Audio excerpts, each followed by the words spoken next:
마가복음 7장 11절 말씀부터 17절까지의 말씀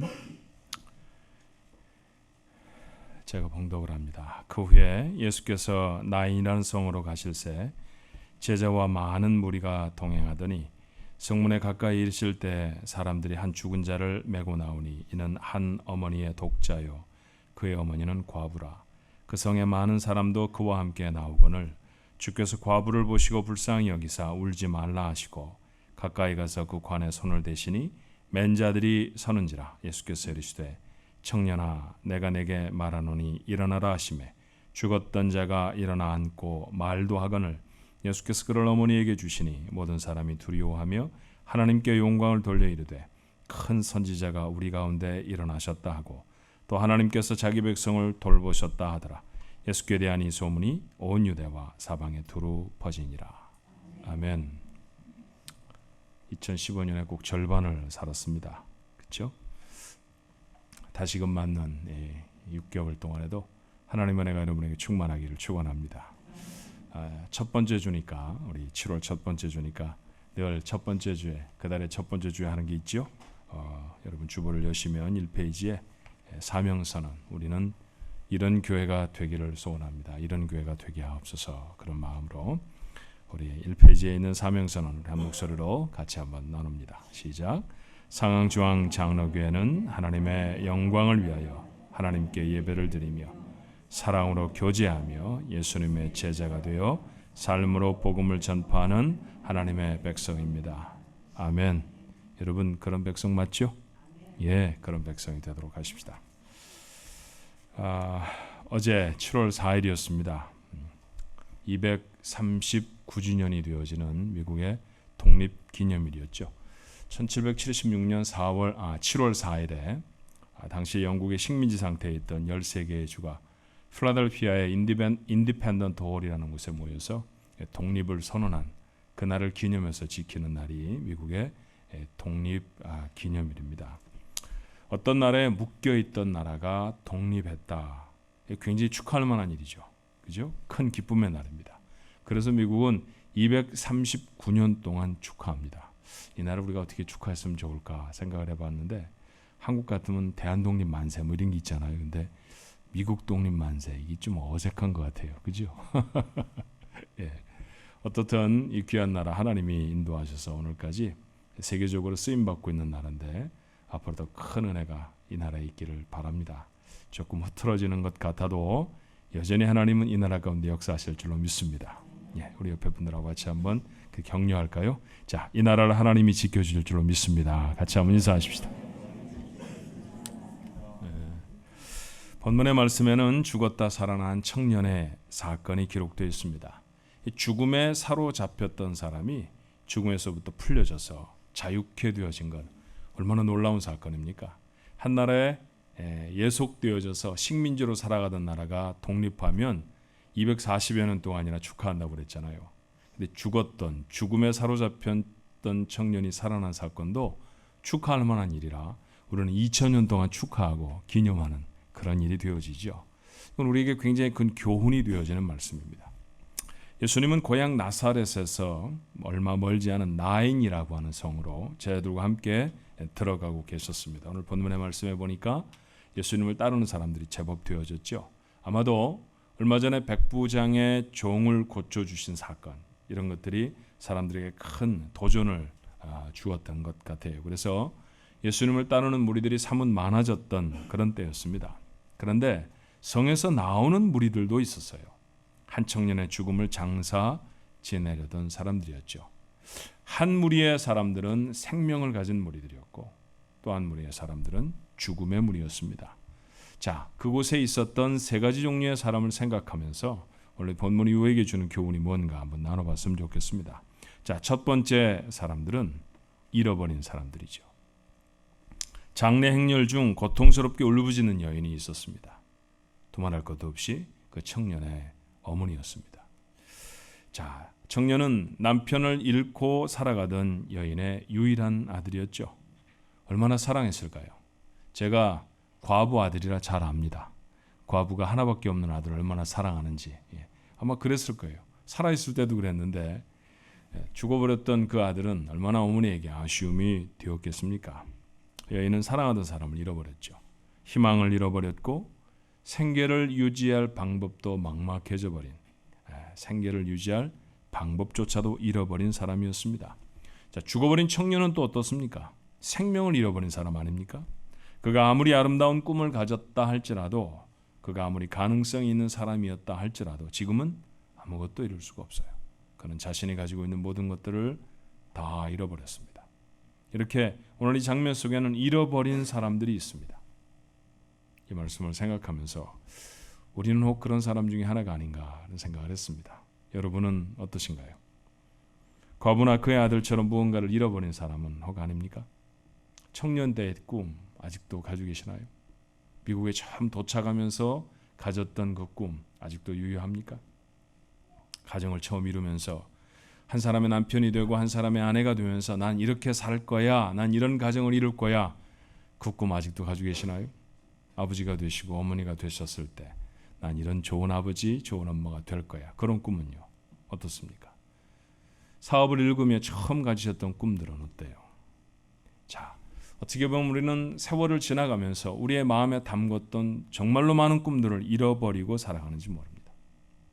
전에 아름다운 교제를 가졌던 사람들, 가족일 수도 있고 친구들일 수도 있고 믿음의 동지들일 수도 있습니다. 여전히 여러분의 곁에 계십니까? 꼭 죽음이 우리를 갈라놓지 않았다 할지라도 혹 다툼이나 의견이 달라서 더 이상 가까이 하지 아니하는, 전에 그 사람하고 함께 했을 때 참 좋았는데 이렇게 추억의 한 자락밖에 되지 않는 이름들 혹 여러분 가지고 계세요? 잃어버린 얼굴들 말입니다. 혹 건강이나 재물을 잃어버리지는 않으셨습니까? 어떤 사람은 기회를 잃어버리고 어떤 사람은 심지어 믿음을 잃어버리고 살아가기도 합니다. 그렇게 우리는 갑작스러운 상실의 순간들을 만나곤 하지요. 그래서 두려워집니다. 또다시 무엇을 잃어버릴까 하는 두려움이 있고요. 우리가 잃어버렸던 것들을 다시 찾을 수 없으면 어떻게 하나라고 하는 두려움이 우리에게 있습니다. 여인처럼 통각하고 싶을 때가 점점 많아지지는 않으신가요? 그런데 이 슬픔의 자리가 잃어버린 사람들만 있었던 것은 아닙니다. 거기에 또 다른 한 분이 계셨죠. 그분은 예수님이십니다. 자, 예수님이 걸음을 멈추셨습니다. 왜 걸음을 멈추셨을까요? 누가복음 7장 13절은 그 이유를 이렇게 말해요. 주께서 과부를 보시고 불쌍히 여기사 울지 말라 하시고, 불쌍한 여인을 보셨기 때문에 주님은 걸음을 멈추셨습니다. 예수님은 하나뿐인 아들을 잃어버린 여인의 슬픔을 보셨죠. 그 아들이 그 여인에게 어떤 의미인가도 아셨습니다. 잃어버림의 고통을 아셨다는 것이죠. 사실 생각해보면 이 여인이 가지고 있었던 슬픔이 대단한 영적인 의미를 가지고 있는 것은 아니었어요. 그런 슬픔을 당한 사람은 여인 말고도 많았을 것입니다. 가족을 잃어버린 사람이 어떻게 이 여인 하나밖에 없었겠습니까? 어찌 보면 그리 특별한 일도 아닌 것 같은, 그렇고 그런 장래 행렬일 수도 있어요. 그런데 그 슬픔을 보시고 주님은 걸음을 멈추셨습니다. 저는 이 말씀이 우리에게 희망이 된다 생각해요. 위로가 되지 않습니까? 예수님은 크고 거창한 일, 거룩하고 영적인 일에만 관심을 가지시는 분이 아니시죠. 주님은 우리의 연약한 인생이 짊어지고 가는 문제와 아픔을 아십니다.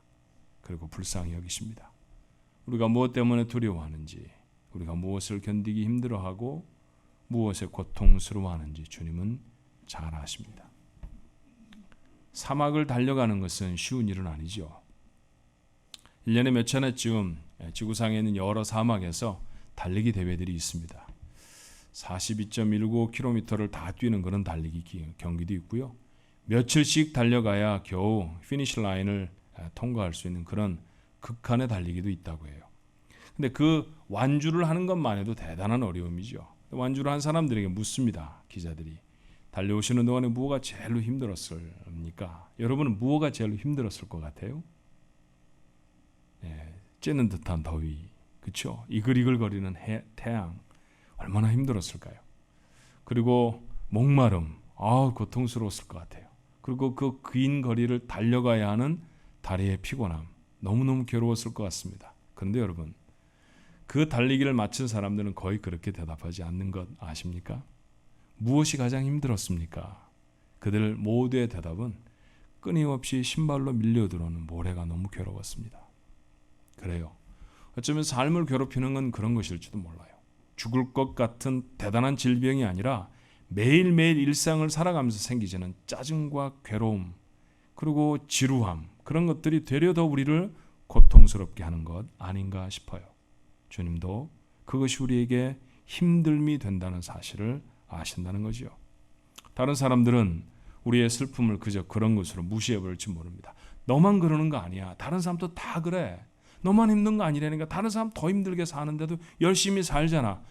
여러분 한두 번 들어보신 일 아니잖아요. 많이들 들어봤잖아요. 근데 여러분 성경 어떤 곳에서도 하나님은 단 한 번도 그렇게 말씀하지 않으십니다. 그 어려움이 크던 작던 간에 그 어려움 앞에 가장 진지한 분은 그 어려움을 당하고 있는 사람이 아니라 그 어려움을 목격하고 있는 하나님이시라는 것이죠. 우리의 가장 작은 신음 하나에도 주님의 관심이 있습니다. 식탁에 마주 앉은 아이가 어느 날 이렇게 하면 저것이 왜 밥상 앞에서 저래? 이러십니까? 제가 무슨 문제가 있을까? 식사 시간을 다 끝내는 동안 늘 계속해서 그 아이의 한 번밖에 안 되는 한숨이 마음속에 깊은 돌처럼 가라앉아서 학교에서 무슨 문제가 있나? 애가 어디가 아픈가? 걱정하게 되지 않아요? 그게 아버지고 그게 어머니라는 거 여러분 아십니다. 하나님 아버지도 그러십니다. 가장 작은 신음에 외면하지 않으시는 분, 그분이 우리 주님이시라는 데 우리의 희망이 있습니다. 예수님이 장례 행렬에 다가오셔서 관에 손을 대십니다. 쉬운 일이 아니잖아요. 여러분 관 만지고 싶어요? 당시의 유대인들은 죽은 사람의 물건들, 죽음과 관련된 것들을 만지는 것은 부정한 것이라고 여겼습니다. 그러니까 만지지 않죠. 제사장들, 서기관들 이런 사람들은 아예 죽은 사람 옷이나 관이나 전혀 만지지 않습니다. 그런데 주님은 관을 턱 붙잡으셨어요. 사람들이 깜짝 놀랄 만한 일이었을 것입니다. 더군다나 이것은 아무도 요청하지 않은 일이었죠. 장례 행렬에 누구도 예수님이 얼마 전에 백부장의 종을 말씀 한마디로 살려주신 능력 있는 분이다, 이거 알고 있는 사람 없던 것 같습니다. 예수님의 관심을 끌 만한 큰 믿음을 보였던 사람도 없습니다. 그저 자기들의 슬픔에 빠져서 공동묘지를 향해 걸음을 재촉하던 사람들, 그 사람들이었어요. 여러분 아십니까? 어려움을 당할 때, 우리가 정말로 고통스러울 때 우리의 외침 전에 주님이 먼저 찾아오신다는 것을 말이죠. 얼마나 크게 부르짖었느냐, 얼마나 열심히 기도했느냐, 보다 중요한 것은 주님이 나를 찾아오셨다는 것입니다. 그래서 나는 확실히 믿습니다. 세상에서 일어날 수 있는 수많은 일들 가운데 주님을 만나는 것보다 더 중요한 일은 없습니다. 다가오신 예수님이 청년을 살려주시죠. 죽어서 장례를 치러러 가던 사람이었어요. 주님은 죽은 자를 말씀 한마디로 살려내십니다. 누가가 기록하는 누가복음 7장 14절 15절의 말씀은 이렇죠. 예수께서 이르시되 청년아 내가 네게 말하노니 일어나라 하시매 죽었던 자가 일어나 앉고 말도 하거늘. 모두가 생각지도 못했던 일이었습니다. 사람에게는 절대로 가능하지 않은 일이었죠. 하나님이신 예수님만이 하시는 일입니다. 믿음이 없어도, 간절한 요청이 없어도 주님은 이 일을 하셨습니다. 어떤 조건이나 어떤 상황보다 주님의 의지가 큽니다. 우주를 자신의 뜻대로 다스리시는 분이 죽음을 삶으로 바꿔내세요. 여러분은 주님을 어떻게 알고 계십니까? 누구로 알고 계신가요? 불가능이 하나도 없으신 전능하신 하나님을 알고 계십니까? 인생이 만나는 문제 중에서 죽음보다 큰 것은 없어요. 그래서 우리는 언제나 극단적인 말을 하죠. 죽을 뻔했어, 죽겠어 이러잖아요. 그죠? 배가 고프면 죽겠죠. 배가 부르면요, 그때도 죽겠어요. 더우면 죽을 것 같고, 추우면요 죽을 것 같습니다. 동상도 안 걸리는데 우리는 왜 추위에 죽을 것 같다고, 캘리포니아의 추위에 왜 죽을 것 같다고 말하는지 모르겠어요. 그렇죠? 예, 우리의 머릿속에 늘 납덩이처럼 드리워져 있는 생각은 죽는다라는 겁니다. 그러면 끝이다. 그게 가장 크다. 근데 여러분, 그 가장 큰 인생의 문제를 말씀 한마디로, 애들 말로 말하면 한 방에 날려버리시잖아요. 이 놀라운 능력이 주님에게 있었습니다. 주님의 따뜻한 말씀 한마디에 차가워져 버린 시신에 다시 온기가 돌아옵니다. 심장은 다시 박동을 시작하고요. 코는 숨쉬기 시작했습니다. 청년은 마치 긴 잠에서 깨어난 사람처럼 관에서 일어나서 말하기 시작했어요. 믿어야 할 것입니다. 주님이 지금도 말씀하시면 긴 말씀이 아니라도 괜찮습니다. 한 문장만이라도 말씀해 주시면 죽은 것 같았던 내 삶의 소망들이 살아날 것이라고 믿습니다. 나를 절망스럽게 하고 지치게 만들고 삶의 기쁨을 송두리째 빼앗아가는 그 문제에 정말 필요한 것은 주님의 말씀 한마디입니다. 오늘 이 아침에 오늘 본문의 말씀을 통해 여러분에게 하시는 주님의 말씀을 듣게 되기를 주님의 이름으로 축원합니다. 살려주신 청년을 주님은 어떻게 하셨나요? 자, 내가 살려주었으니까 나를 따라라 그러셨나요? 당연히 데리고 다니셨을 것 같아요. 근데 성경은 그렇게 말하지 않잖아요. 어머니에게 주셨습니다. 누가복음 7장 15절에 죽었던 자가 일어나 앉고 말도 하거늘 예수께서 그를 어머니에게 주시니. 처음부터 그녀의 슬픔을 보시고 시작하신 일이었죠. 살아난 아들을 여인에게 돌려주시며 주님은 그녀의 기쁨을 보기를 원하셨습니다. 주님은 우리에게 무거운 짐을 지우기를 원하시는 분이 아니에요. 우리 인생의 기쁨을, 행복을 원하시는 분인 줄로 믿습니다. 내가 기뻐하는 모습을 보시는 것 가장 좋아하시는 분이시죠. 여러분, 이 기쁨을 위해서 주님은 자신의 식탁에 손가락질 받는 거리의 여인들을 초대하십니다. 가족에게조차 버림받은 문둥병자의 고름 흐르는 손을 덥석 잡으시고 낫게 하셨습니다. 나라를 잃어버리고 희망도 포기한 채 유리하고 방황하는 굶주린 이스라엘 백성들에게 먹이시고 위로하신 것도 그들의 기쁨을 보기 원하셨어요. 죄로 인해서 영원히 죽을 당신의 백성을 불쌍히 여기셔서 그들을 대신해서 십자가에 못 박히신 것도 그들의 영원한 기쁨을 위해 하신 일인 줄로 믿습니다. 그렇게 주님은 기쁨을 회복시키십니다. 이제 여기에는 회복된 사람들이 있죠. 과부는 아들을 다시 얻었습니다. 사실 수십 년 전 하나님이 그녀에게 처음 아들을 주시기도 했었죠. 그리고 이제 죽었던 그 아들을 살리셔서 다시 주십니다. 청년은 생명을 잃어버렸었습니다. 그런데 주님이 다시 살리십니다. 회복된 생명이죠. 장례를 치르던 사람들이 이 모습을 보면서 깜짝 놀랐어요. 한 번도 경험해보지 못한 사건이었기 때문입니다. 그런데 이 놀랄만한 사건이 그들을 믿음의 사람으로 회복시켰다고 누가는 증거해요. 누가복음 7장 16절의 말씀이죠.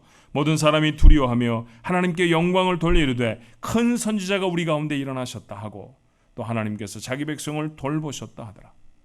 나라는 로마에 빼앗기고 하루 연명하는 것도 고통이었던 이스라엘 사람들이지 않았습니까? 희망을, 하나님에 대한 소망을 잃어버렸던 사람들입니다. 그런데 그들의 눈앞에서 하나님밖에는 하실 수 없는 일이 일어났습니다. 그들은 다시금 하나님이 그들과 함께 하신다는 사실을 확인합니다. 소망과 믿음의 사람들로 회복된 것이죠. 오늘 여러분, 이 메시지가 여러분을 위해서 준비되어지고 여러분에게 들려주시기를 원하시는 하나님의 말씀이라고 하면 오늘 이전에 무엇을 잃어버렸든지 회복의 은혜를 경험하게 될 줄로 믿습니다. 하나님의 메시지 아닙니까? 내가 그 사람에게만 그러겠느냐? 내가 나인성 과부의 아들만 살리겠느냐? 주님은 우리에게 그렇게 말씀하십니다. 재물을 잃어버렸어도, 건강을 잃어버리고 희망을 잃어버렸어도 주님은 주님의 때가 되면 여러분에게 그 회복의 놀라운 은혜를 주실 줄로 믿습니다.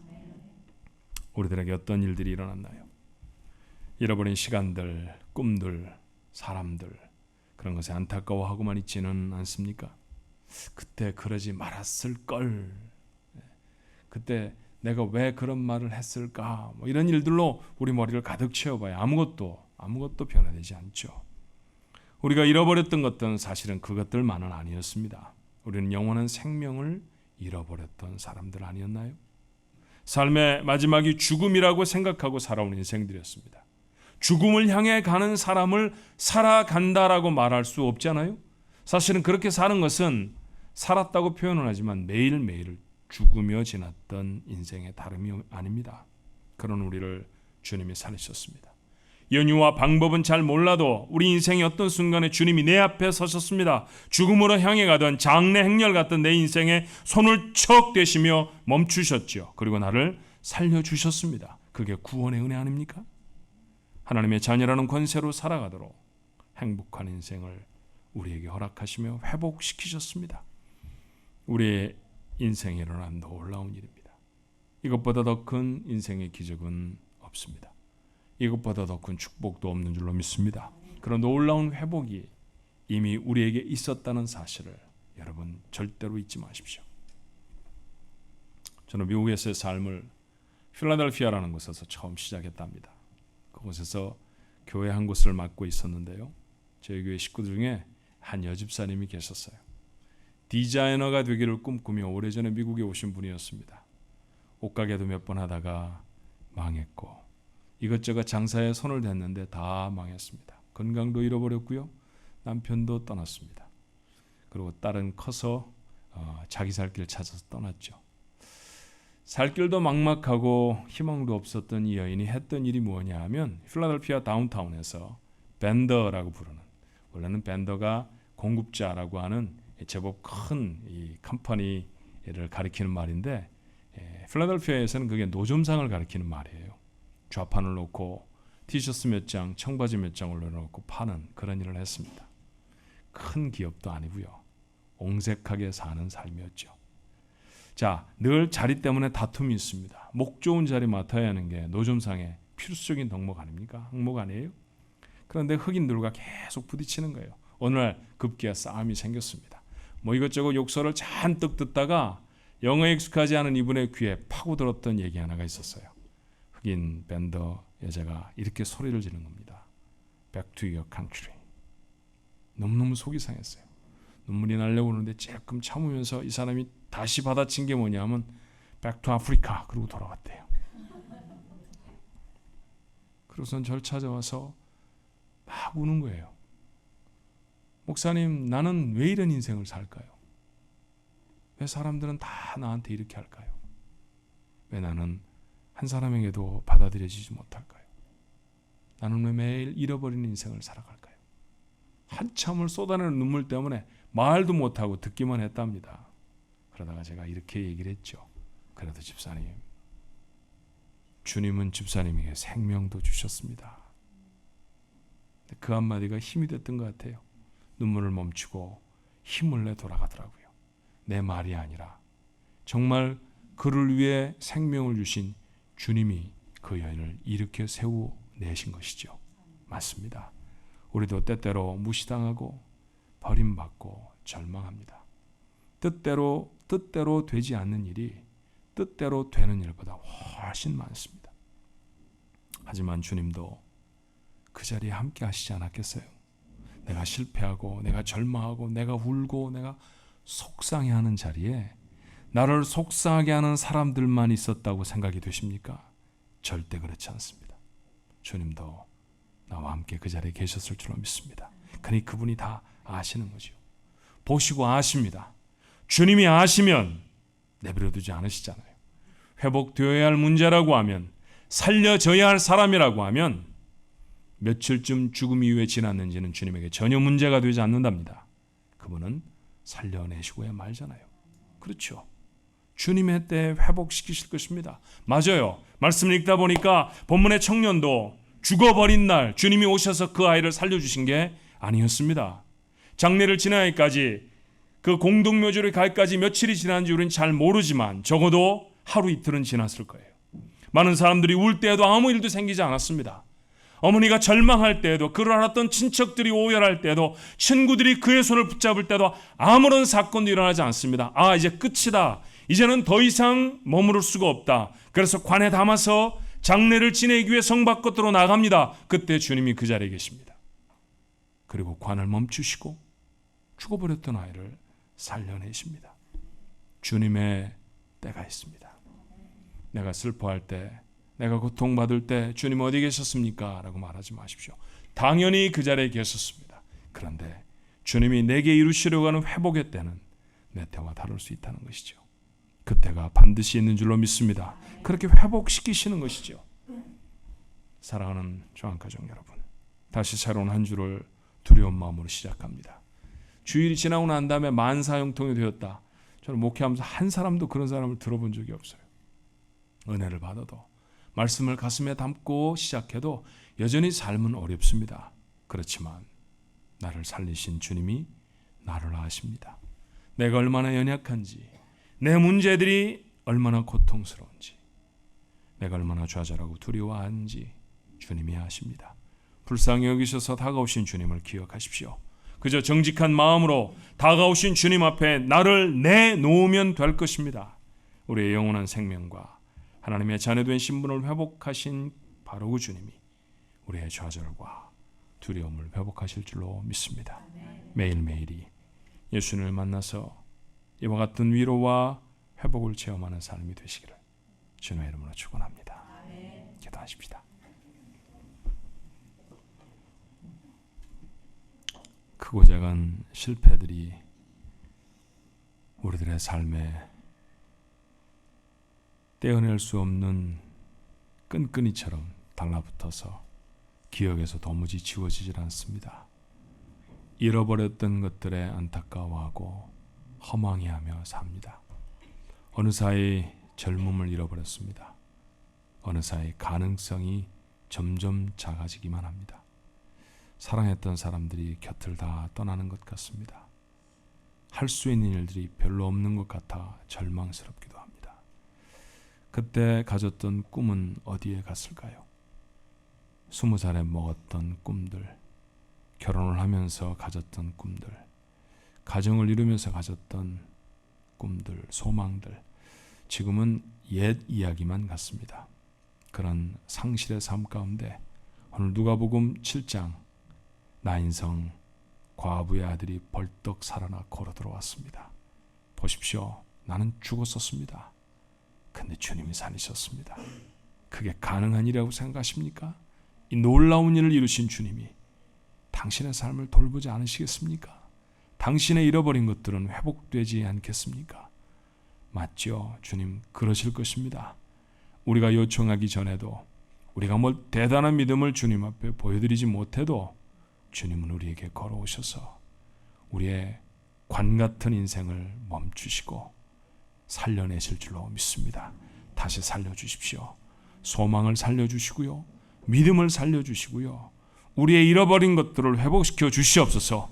꼭 내 때에만 한다고 고집 부리지는 않겠습니다.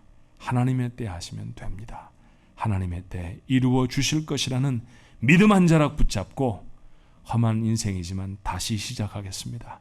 힘이 되어 주시옵소서. 주님을 바라보게 하여 주시옵소서. 망망대해 섬 하나 손톱만한 것 보이지 아니하여도 담대하게 노를 저어가거나 돛을 올리는 항해사들은 손에 나침판을 들고 있기 때문입니다. 정남을 가리키고 정북을 가리키는 바로 그 나침판이 그들에게 보아야 할 것이고 소망이어야 했듯이 하나님 아무것도 보이지 아니하는 세상에서 주님을 가리키는 믿음이라는 나침반 하나 들고 그 험한 바다 이겨내는 우리 가족들이 되게 축복해 주시옵소서. 이길 수 있게 하시고 어느 땐가 회복시키셨을 때 하나님을 찬송하며 기쁨의 간증을 나눌 수 있는 주의 사람들이 되어지도록 우리 가족들을 도와 주시옵소서. 예수님 이름으로 간절히 기도하옵나이다. 아멘.